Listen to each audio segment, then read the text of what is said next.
Okay. I'm sorry, some are still joining in.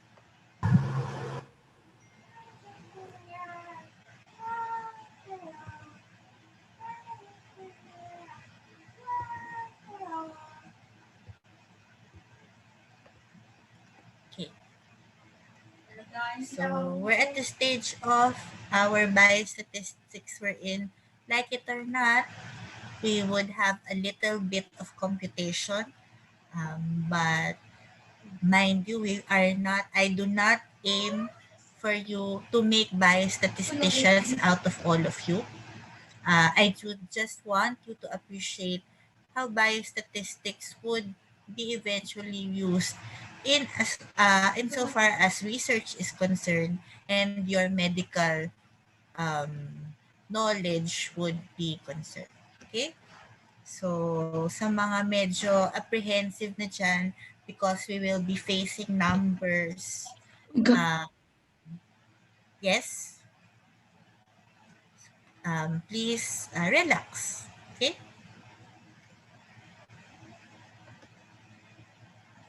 Ayaw umandar. Ayaw umandar ng slides ko. Wait lang.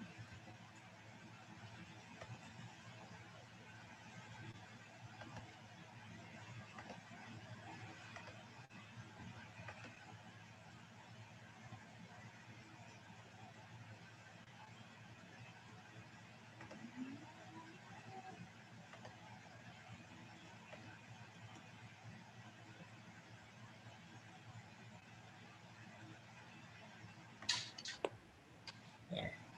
So, the outline of our lecture. Umandar ba? Are you seeing the same slide that I'm seeing? Contents of this lecture would be mean, median, and mode. Measures of dispersion. Why do we have to have measures of dispersion? The different measures of dispersions, how they are calculated, relative standing, and shape. So objectives for this lecture First page pa po. would be to describe the homogeneity or heterogeneity of the distribution, understand the reliability of Doc, the... excuse me po. Yes, Doc, parang nasa first page pa po. first page pa.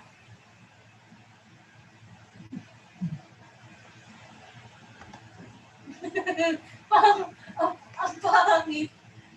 Ang pangit. Jessica, labas ka muna. Sa labas ka na manood. Ha? Sa labas ka na manood.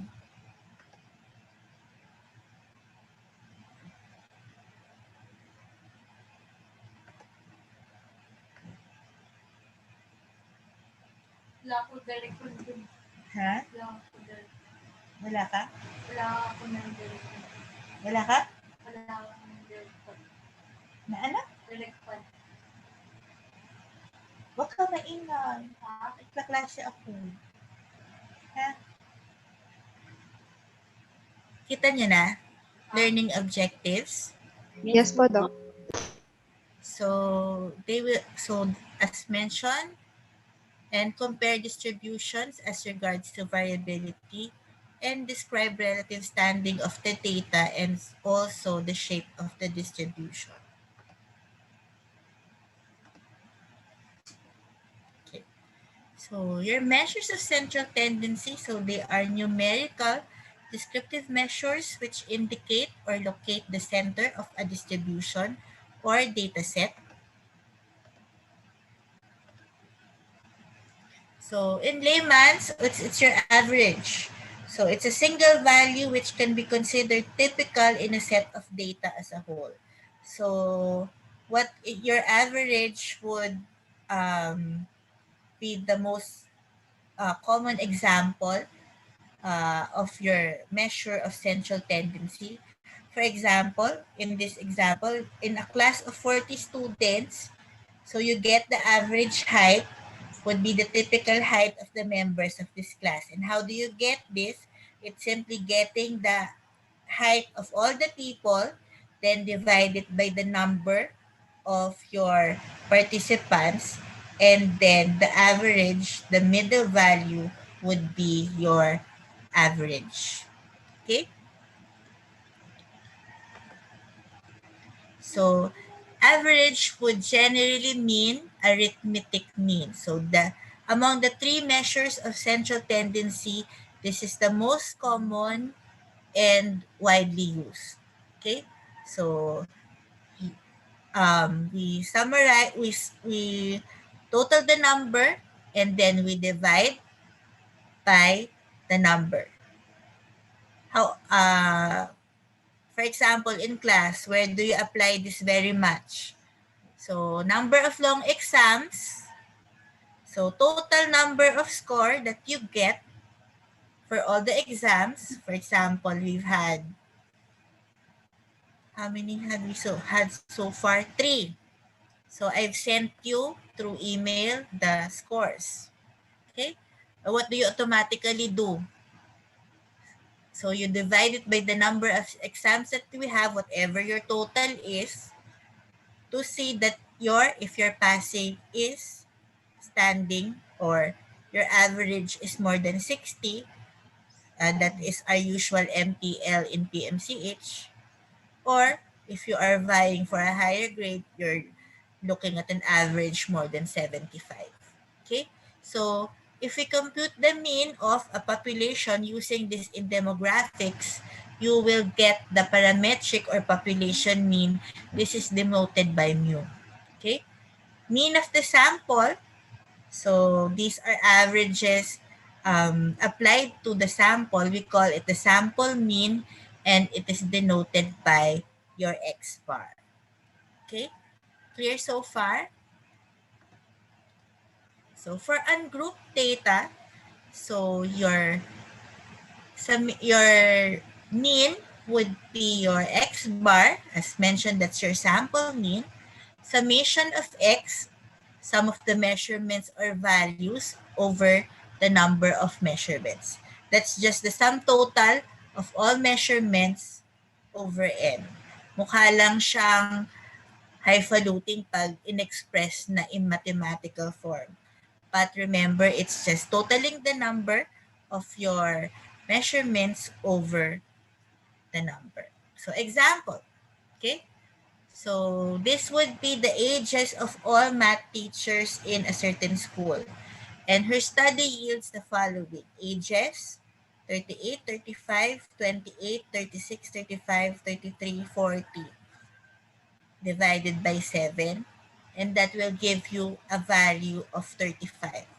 So based on your computed mean, the average age of math teachers would be your 35. Okay? Fair enough? Madali pa siya. So, your turn. So, Manjan is a meat vendor. Following are his sales for the past 6 days. So, how will you get his daily mean sales? So, this is the formula. You plug in the values. So, what will you get? So, it will be 51,100. So, average daily sales of Manjan is 51,100.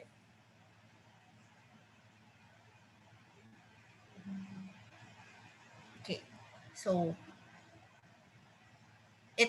it becomes a little bit different for weighted mean. So what is weighted mean? It's the mean set of values wherein each value has a different weight or degree of importance. So the following would be the formula. X bar would be your sample mean again. X is your measurement or value. W would be the number of measurements. Okay? So below are the subjects. So common application would be using it with the number of units. So dyan api ang PrevMed. How many units would PrevMed be? Do you know? Don't even care. So compared to the weighted units for example, anatomy or physiology. So that could, failing those two subjects could make or break you based on your weighted average. So what does this mean? For example, here, Subjects with more weight would be science, little weight would be your Filipino and your social studies. Such that, so your grade in Filipino, 86.9, while your grade in science would be 87, would have a value of 1.8. So it would have a higher relative value than your Filipino grade over the total number of units, which will give you 86.1. Okay? Same way if you get, even if you get a 1 in your Prev Med, but you get a 3 in your anatomy, more or less your grade would be nearer 3 than your grade of 1. Okay? Because of the concept of your weighted average. Okay? So, your turn. So, this one, 5 subjects for the second grading. Compute his grade point average. So, solution for this, you get your grade.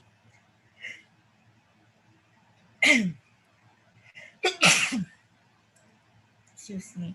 And then you get your units, and then you plug in the values like so, and you get your 87.67. So that is your grade point average using weighted mean. Okay? So another type of your mean averages would be your Likert type question. So this used if the researcher wants to know the feelings or opinions of respondents regarding any topic. You have encountered this often, especially when you are to evaluate. So this would be grading 1 to 5, strongly disagree, disagree, neutral, agree, and strongly agree. More often, if you're evaluating a course, you're evaluating, for example, your professors, etc.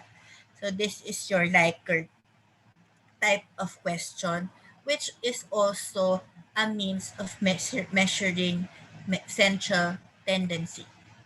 So, for example, students' personal confidence in learning statistics. So, what would be your answer to this? So, I am sure that can I learn statistics? Strongly agree, agree, neutral, disagree, strongly disagree. So, I think I can handle difficult lessons. I can get good grades in statistics. So, below would be the responses in the Likert type of statements above. Okay? So, for question number 1, 36 answered 5. 51 answered 4. 18 answered 3. None answered 2. And 1 answered 1. So, for questions number 2, questions number 3, like so. Okay? So, how do you get the mean? So, you simply multiply 36 times 5, 51 times 4, 18 times 3, and so forth. And then you get the mean. And you have your interpretation for your Likert type. So 1 to 1.79, strongly disagree. 1.8 to 2.59, disagree. And so on and so forth. Okay? Did everyone get how we answered the Likert scale and how we get the weighted mean? So if we are going to apply it, so below would be the result of the responses following Likert type. So solve for the mean and give the interpretation.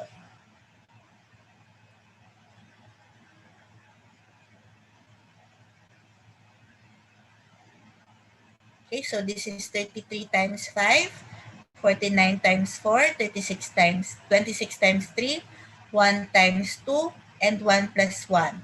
1 times 1. So what is the mean? Balik.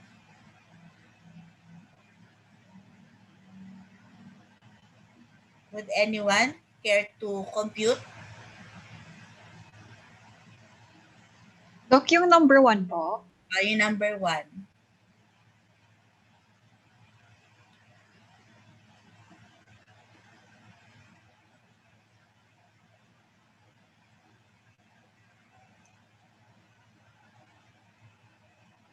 Doc, 36 po.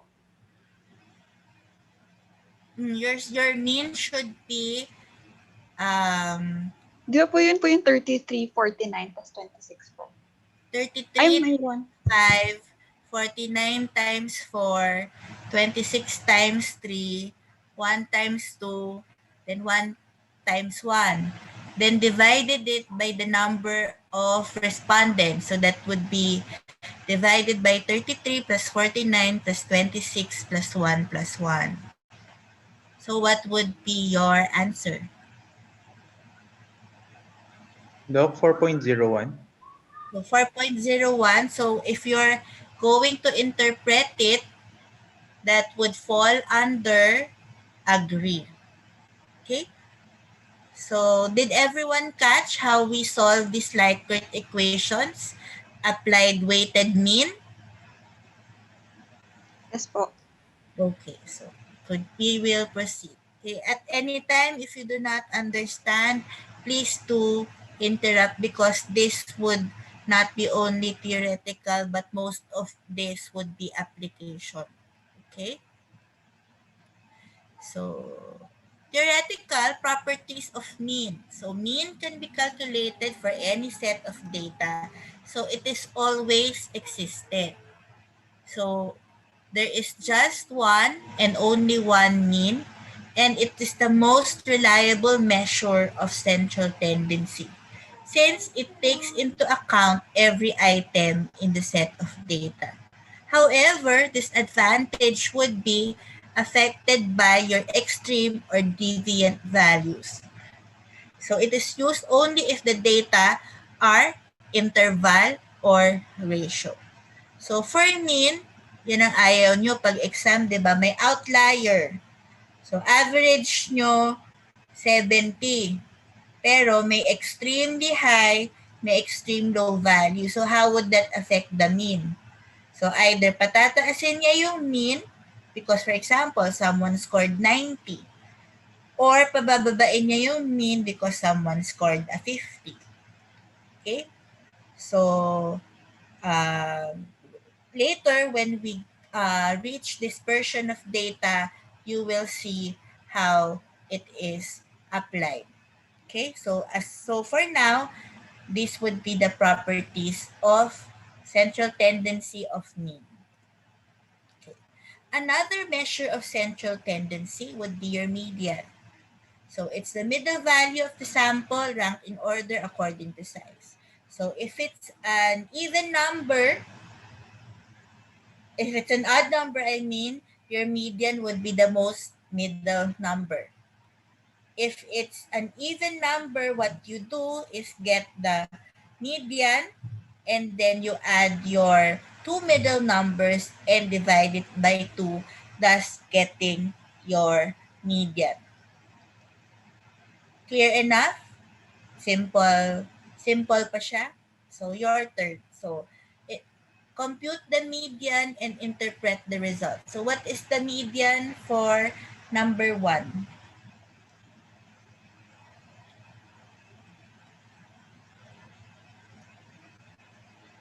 Anyone?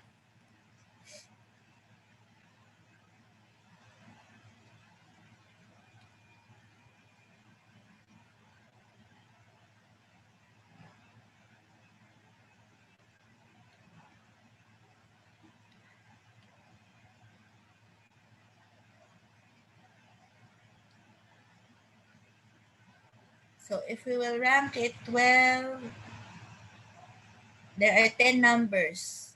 What is the what are the middle values? Doc, 14 and 15 po. 14 and 15. So your median would be what? 14.5. Okay. So And hence, if you know the concept, you could easily apply it to your other examples. Okay? So, for example, your number 2, 50, there are 8 values. Middle value would be your 450 and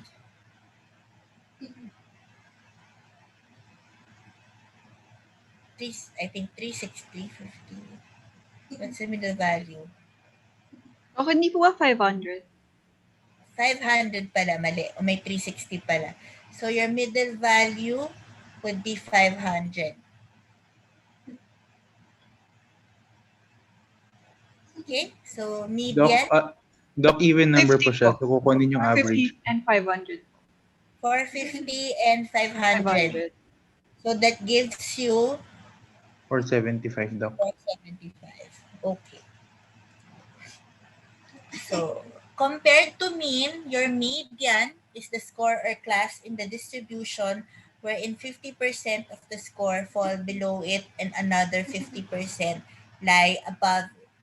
So, what's better for your median would be that it is not affected by your extreme or deviant values.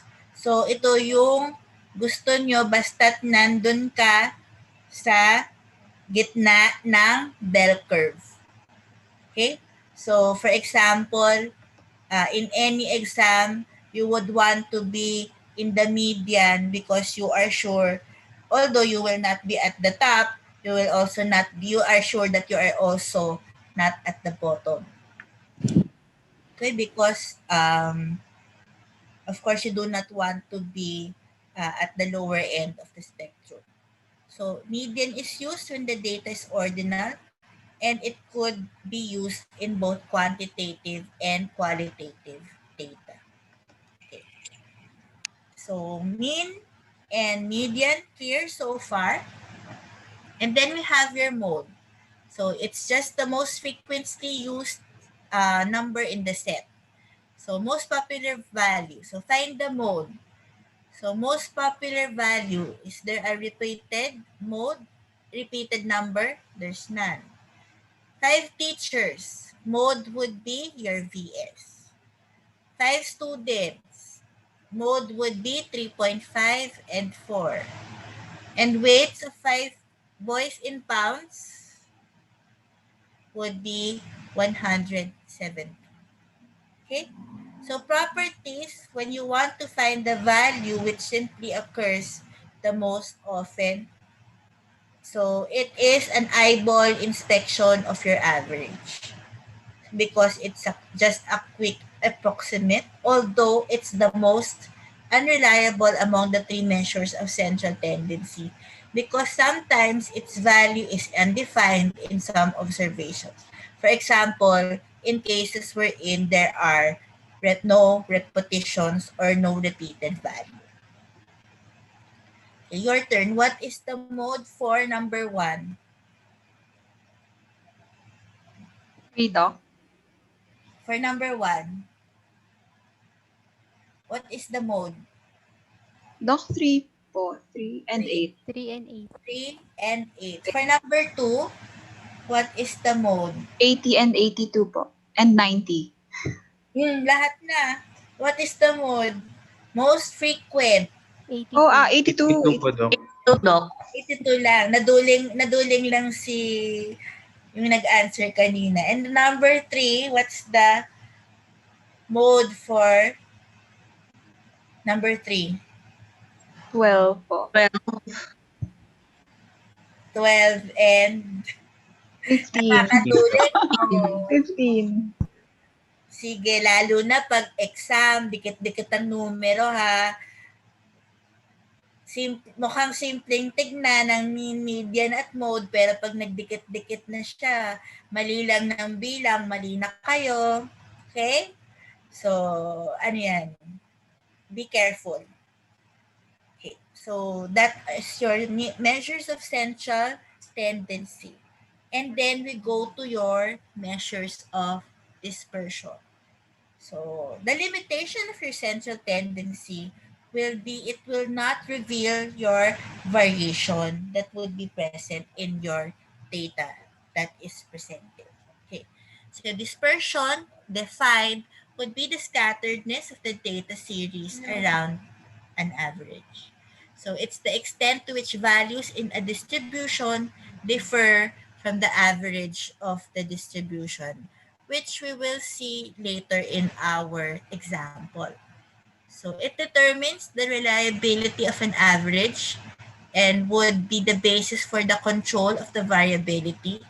So you compare variability of two data sets to facilitate the use of our other statistical measures. So for example, column X and column Y would be the number of minutes 20 clients waited to see a consulting doctor. 10 went to X, 10 went to Dr. Y. Okay. Eyeball, who do you think waited more? Why pa, Doc? Y? Okay. So X mean time of waiting is 14.6. Y mean time of waiting is 14.6. So they yielded the same amount of waiting time. But what's the basic difference between the two subsets? Doc affected ng higher outliers yung kay Dr. X. Si Dr. X, merong halos hindi naghintay, meron namang sobrang naghintay. Why they are clumped together in your 10 to 20-minute range. Okay? So X would be high variability, less consistency, while your Y would have low variability and more consistency. Okay? And it will be shown in your frequency curve distribution of different sets of data. So what would your A usually represent?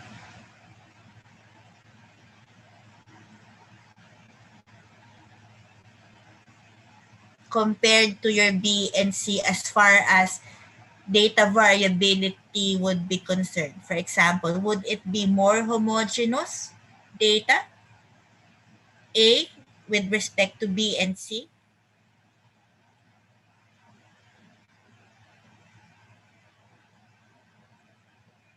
Would anyone fathom to care to try to interpret these frequency curves?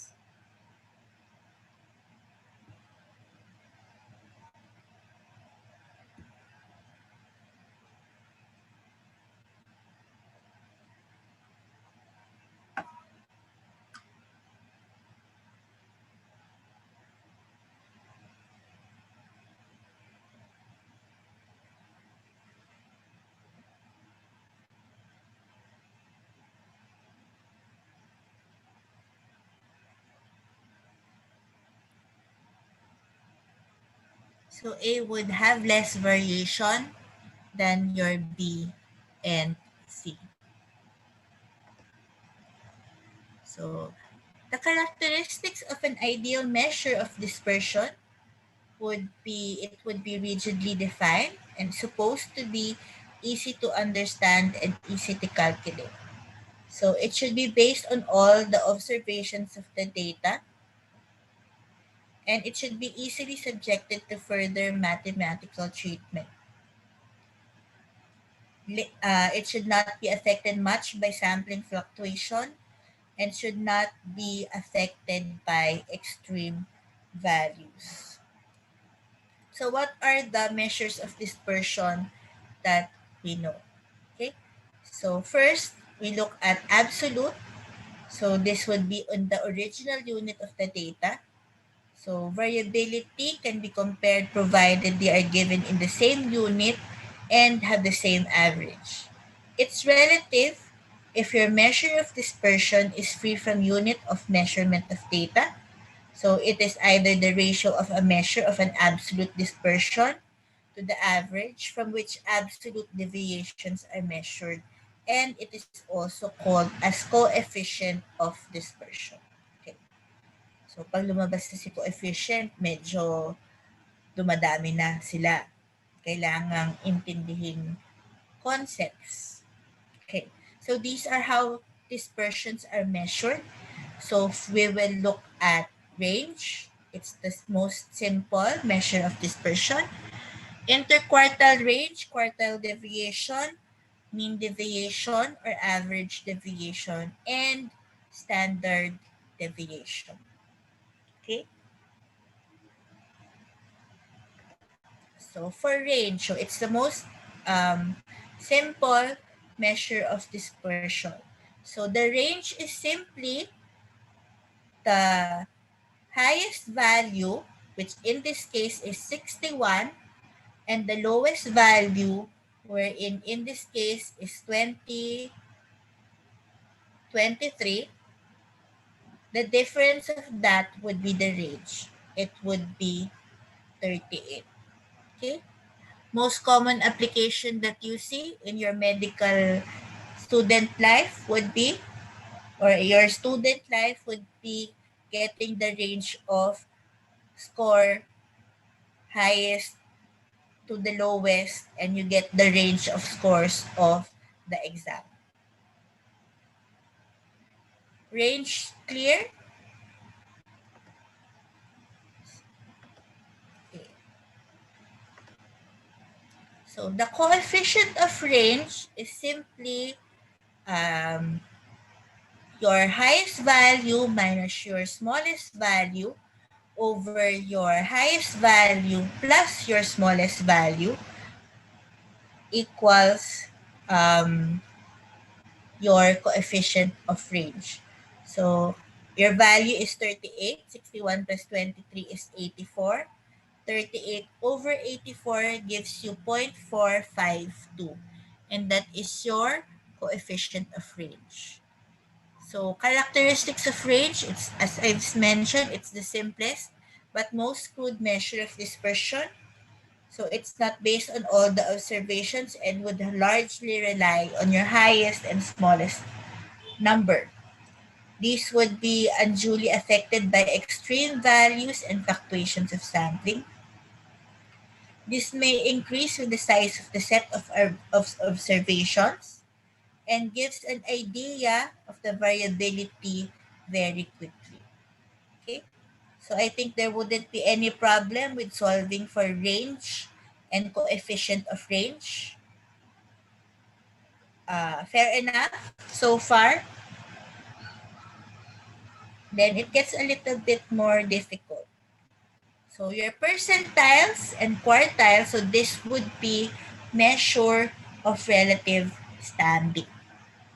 So you most common example would be your admissions test and your NMAT, and you will get your NMAT score of 70, 80, 90. And what does that mean? What would those numbers mean? So for example, if you get a 90, it means that you scored what?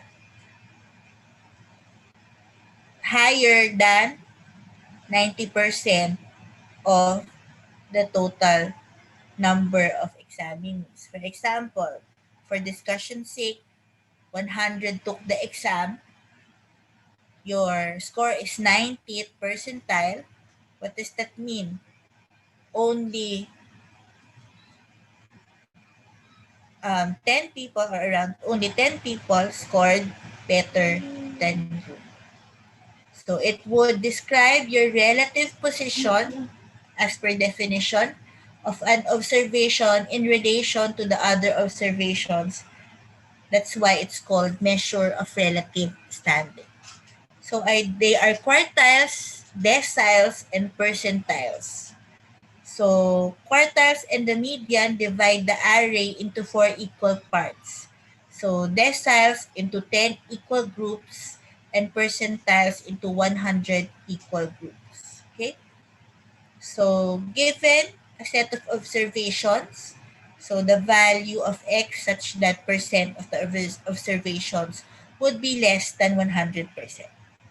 Actually, this one sometimes wouldn't need computation, kayang sagutin ni common sense. Okay, so this would be your quartile. Of course, your measure of central tendency would be your quartile 2 or your median if it's equal, such that 0.25, 0.25, 0.25, and 0.25 would give you a whole number. Okay, but again, that's not always the case. Such that you have a certain formula for it. So quartile 1 would be n plus 1 over 4, and so on and so forth. Again, it could be when an exam, and if you could just solve it by common sense, it really doesn't matter to me, because that would mean you would have understood the concept of your quartiles. Okay, simply put, your interquartile range would be the difference between your third and first quartile. So that's Q3 minus Q1. Semi-interquartile range would be Q3 minus Q1 divided by 2. Again, it also has your coefficient of your quartile deviation. Same way as the way you compute your coefficient of range. Your Q3 minus Q1 over Q3 plus Q1. Okay, quartiles, clear? So it would just be measuring the quarters or by tenths. That's your quartile and your percentile. Okay, so merits or advantages of your interquartile range. So it is superior to range as a measure of dispersion, and it's a special utility in measuring variation in case of open-end distribution, or one which the data may be ranked but measured quantitatively. So this is useful in erratic or badly skewed distribution and is not affected by the presence of extreme values. So limitations of which values of your quartile deviation dose do not depend upon every item of the series, and it can be regarded as a good method of measuring dispersion. So it is not capable of mathematical manipulation, and its value is very much affected by sampling fluctuation.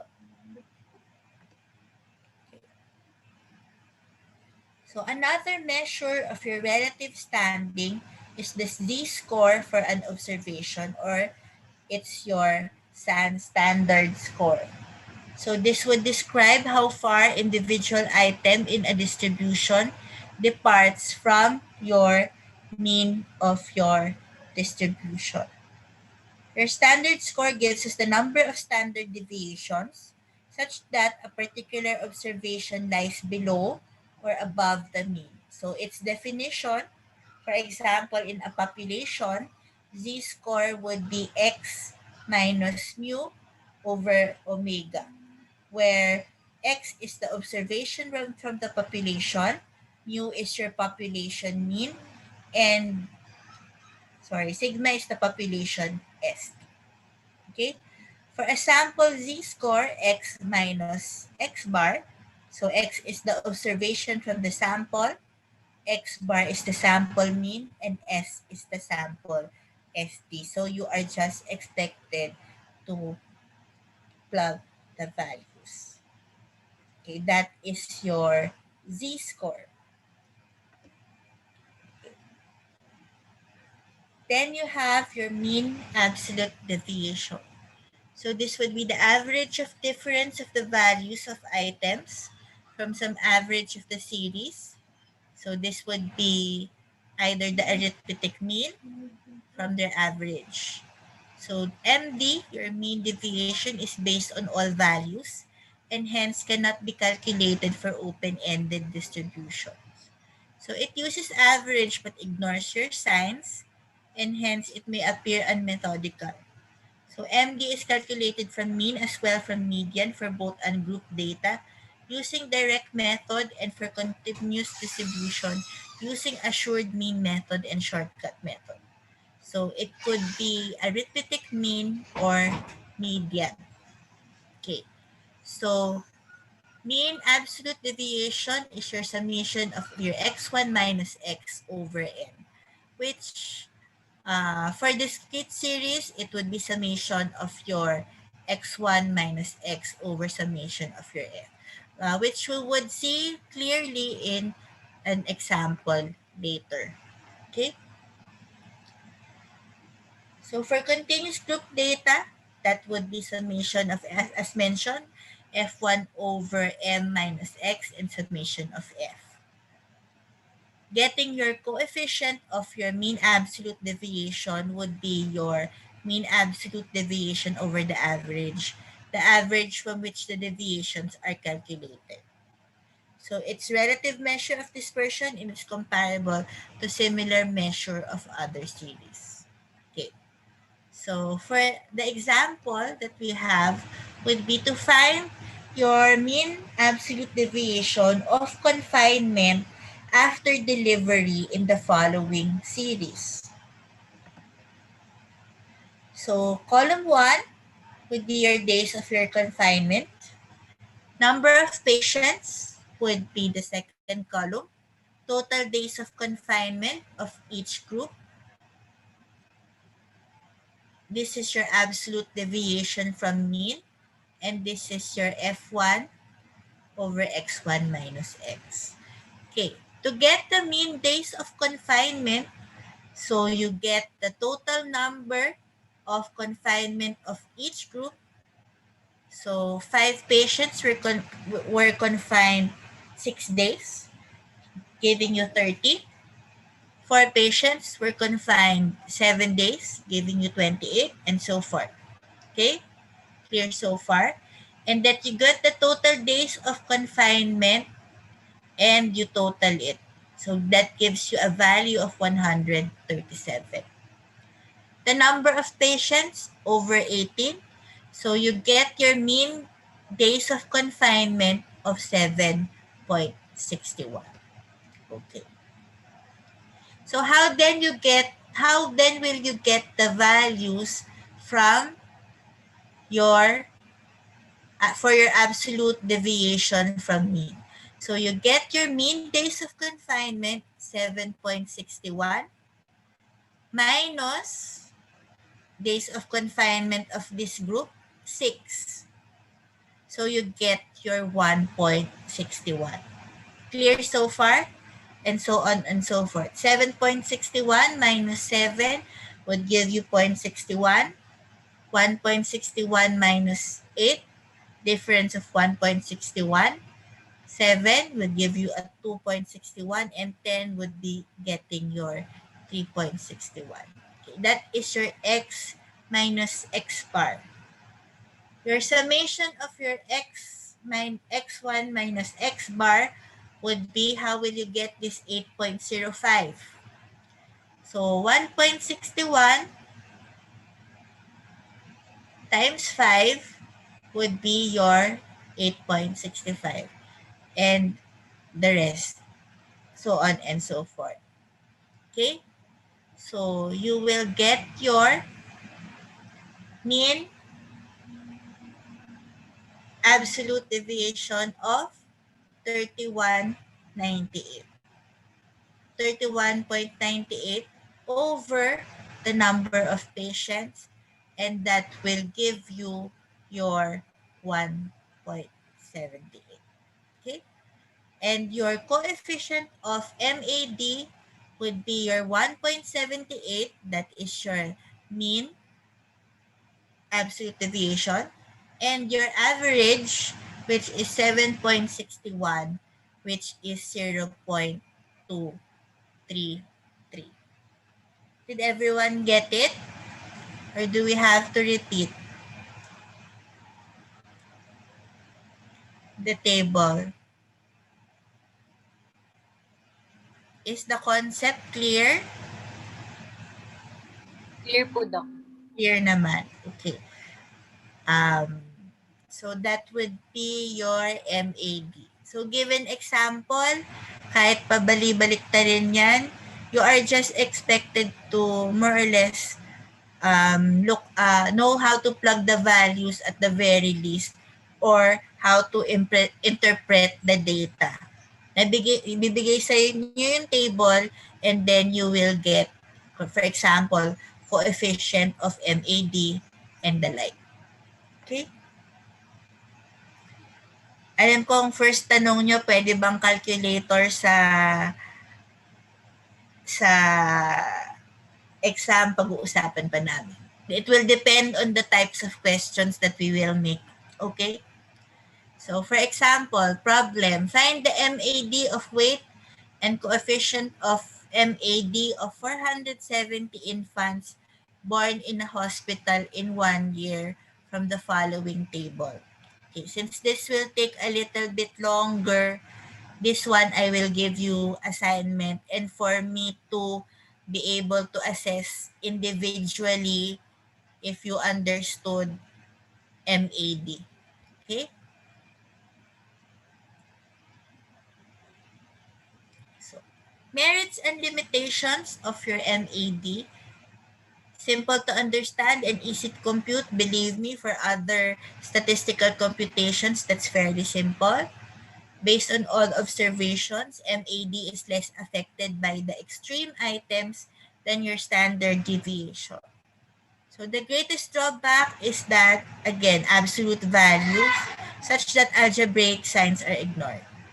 So it's not amenable to further math treatment. And it gives us the best result when deviation is taken from your median. But median is not satisfactory for large variability in the data. If MAD is computed from mode, the value of the mode cannot be determined always. Okay. So the next dispersion measure would be your standard deviation. So it's defined as the positive square root of the average of squares of deviations in the observations from the mean. So this is also called root mean squared deviation. Okay? So for individual, it's summation of x1 minus x squared over n. Okay? It might look intimidating. Discrete, summation of f over times x1 minus x squared over summation of f. Okay. It will be easier to understand if we look at an example later. Okay. So for continuous, as mentioned, summation of f over m minus x over summation of f. And your coefficient or your variance, it is the square of the standard deviation. CV is the corresponding relative measure of dispersion, which is your standard deviation over your x bar times 100. Okay. So characteristics of which it's the most widely used measure of dispersion, your standard deviation. And in your latter lectures of normal distribution and your area under the curve, you will find this very useful. So it's amenable for mathematical manipulation. So it's independent of origin but not of scale. So if your SD is small, there's a high probability for getting a value close to the mean. If it's large, the value is farther away from the mean. So it does not ignore algebraic signs, unlike your MAD, and it is less affected by fluctuations of sampling. Thereby, your SD can be calculated by direct, assumed, or step deviation method. Okay.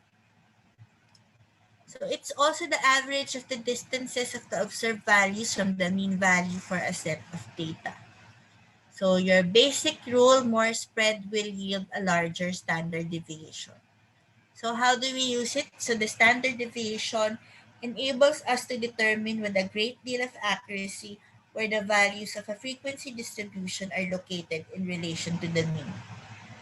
So you get Chebyshev's theorem.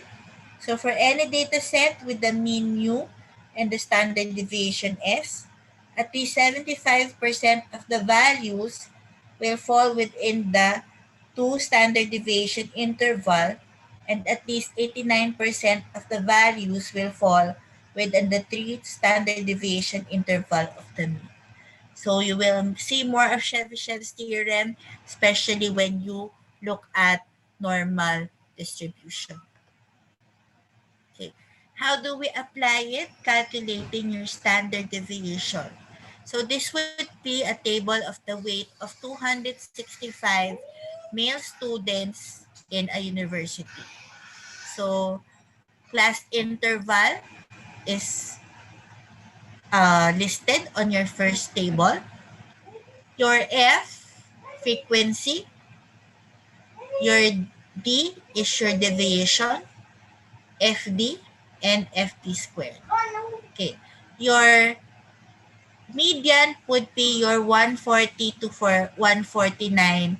Hence, you would assign 0 to this. So, 130 to 139 would get a value deviation minus 1. 120 to 129 to minus 2, minus 3, minus 4, and so forth. And here, you will also get your standard deviation away from your mean, 1, 2, 3, 4, 5, and 6. Here is your frequency. Okay, so your F and your D, summation of your FD squared. So where is that? So summation of your FD squared would be your 99. So getting all the values, so 25, 16, 81, 120, 42, 47. So you will get a value of 931. Summation of your FD, so that is your third column. So that is number and then the number of deviations away. So you will get 99 and you will square it. So 931 over 265 minus 99 squared over 265 times 10, and that you will get the answer of your 18.37. Okay? Pag nasa scientific calculator, ang daling i-plug no standard deviation of ganito. Okay, but that is how we compute your standard deviation. Okay? So if you will plot this in your curve, it will usually produce your bell curve. But see, more would be near 1 to 2 standard deviations, maybe 3 away from your mean. This would be more or less outliers. Although 18 would be a pretty big figure for a 200 to 209.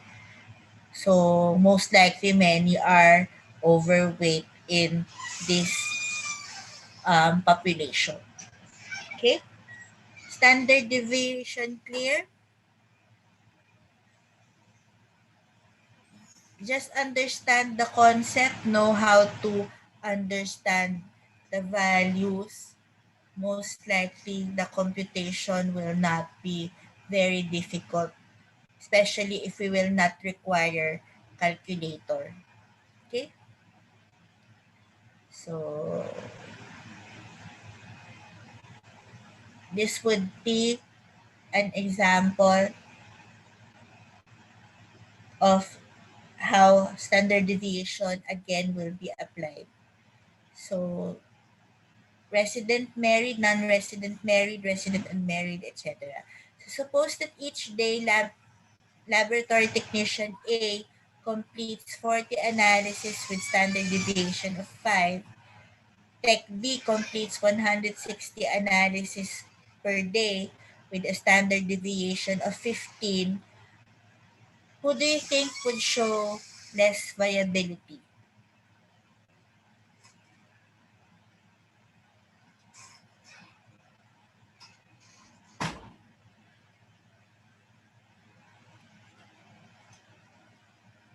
Anyone?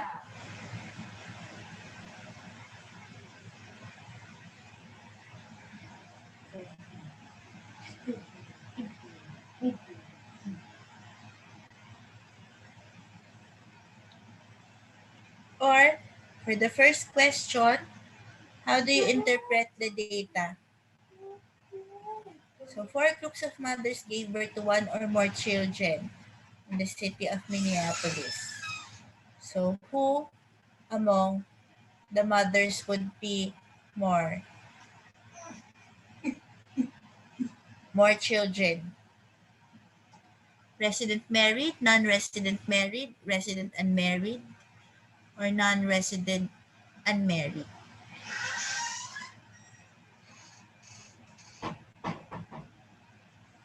Hmm.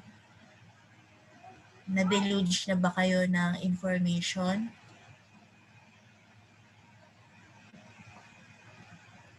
Sige, balikan natin yan. Nag-iisip pa kayo.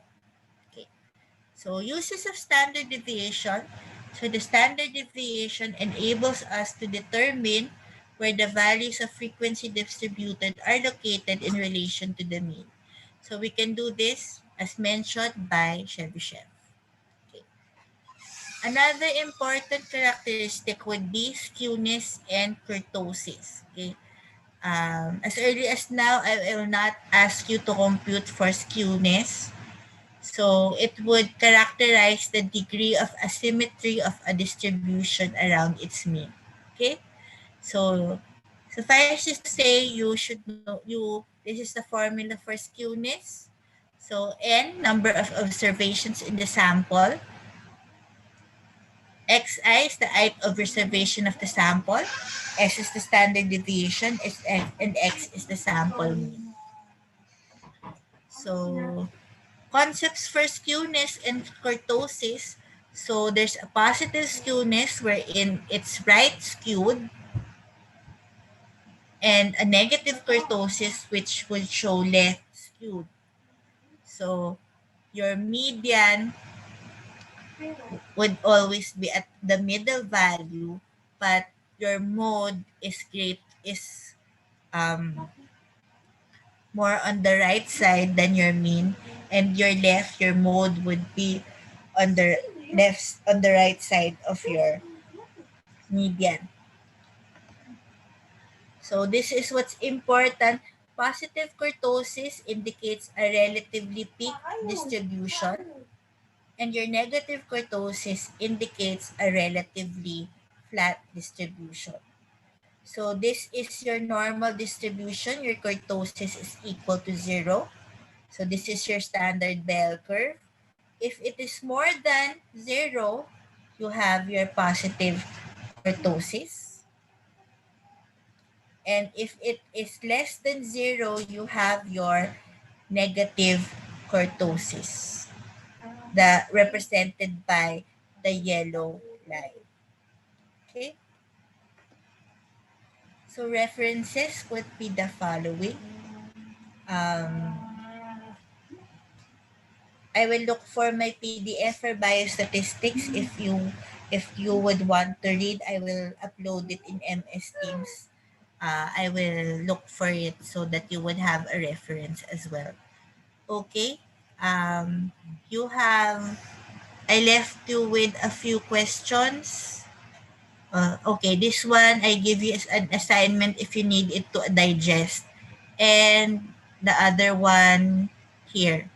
So you will get your mean average absolute deviation and your interpretation of your standard deviations. Yung iba kasi kaya nating i-eyeball, but I'll just leave these two numbers for you to digest and for you to actually compute it. As in any mathematical principle, practice makes perfect, and it would also enhance your speed. So I do encourage you to look at exercises that so that you would um, understand these concepts of variability, dispersion, and central tendency more. All right. Are there any questions? Understood? Naguluhan? Understood po, Doc. Okay. Feel free if there are others who are quite shy in saying that they don't understand. Feel free to message me. I will try to accommodate you. Isa-isa lang though. But we will try. It's not the easiest of subjects, I know, especially for those who have fear of numbers. But again, I like you to understand the concept more on the actual computation, because your actual computation, you have your calculator for that. But your calculator will not understand your concepts for you. So you have to understand that. Because remember, in your exams, the values are given, and it's just how you will use the numbers, how you will plug in your values. And if you do not understand the concepts and you don't know what to do with the numbers, ay coefficient of range plus minus highest and lowest number lang pala. But you have to understand the concept first. Okay? We are trying to make it as simple for you and as applied for you at the way that you could apply it in your medical knowledge eventually. All right? So that what you learn in biostatistics would be relative and would be useful eventually in your medical career. All right? I think that's enough for this afternoon. If there are no more questions, you may leave this call. Thank you. Doc, Uh, may question po. yes, Amy. Yung sa previous na assignment daw po, Mm. sino po yung mga may tanong po? Ano yung tanong? Incomplete daw po kasi yung data, Doc, dun sa pang fifth question. What is the fifth question? Ito po. Adequacy and accessibility of health facilities po. How would you want to answer that?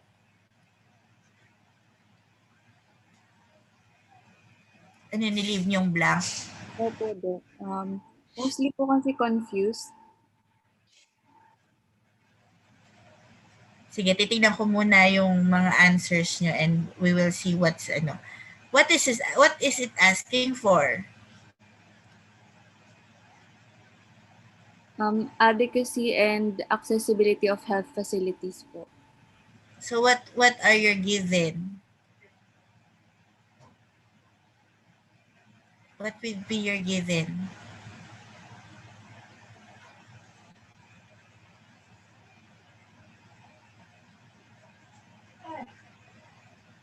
Not sure po, Doc. Sige, tignan ko.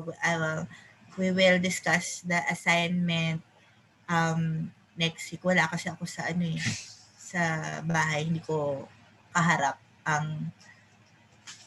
hindi ko kaharap ang assignment niya. Okay? Okay po, Doc. Tingnan ko, number 5 ang may tanong kayo. Yes po. Sige. Okay. Opo. I will answer that in, even sa assignment niyo, titignan ko. Okay?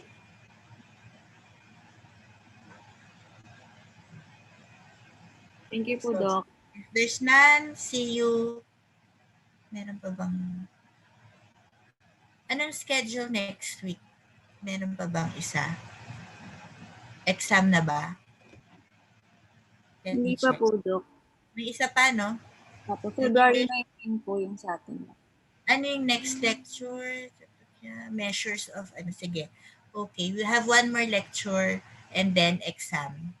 So it will cover the the initial topics of biostatistics. Okay? So, umpisahan nyo na habang concepts pa lang ng biostatistics ang kalahati ng exam. Okay? Any more questions? If there's none, thank you. Good day. Thank you Thank po, you, Thank you, Doc. Doc. Doc.